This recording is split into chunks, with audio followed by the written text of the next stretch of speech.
สิมกน้ำใหม่มกหม้อมือนี่มกน้ำใหม่ไม่ใส่ไก่มกหม้อขัวไก่สุกแล้วบันก็สิน้ำใหม่ลงตัวบันนี้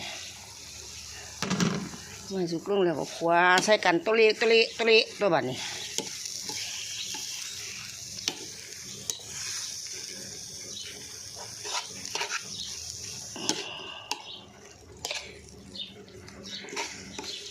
คนไปคนมาเฮียซะละ ถ้าเบิ่งแต่โทรศัพท์ไลน์นี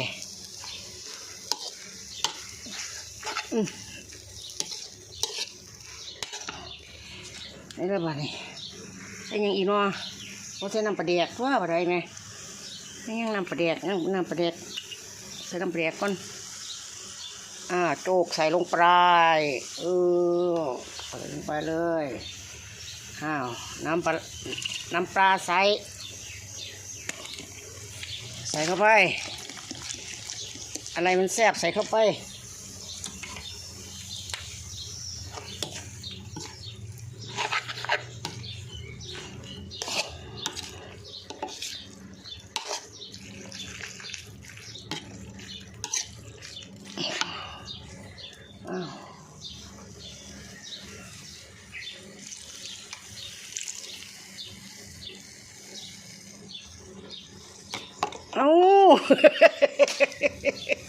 โอ้ย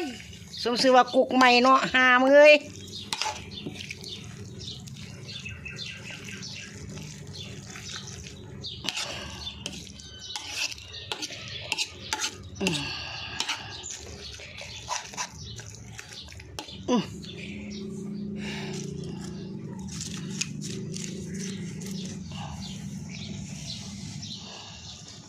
กรุกมือใหม่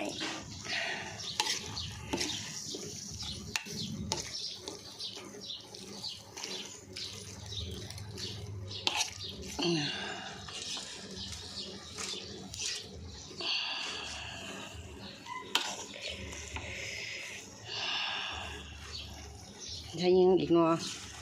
ใช่ยังอีกวะ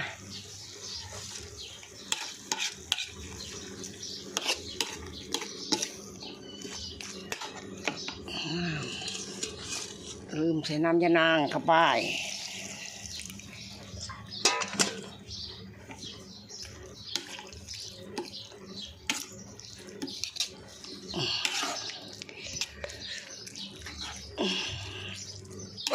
แต่แสบแห้งแท้ฮะเนี่ย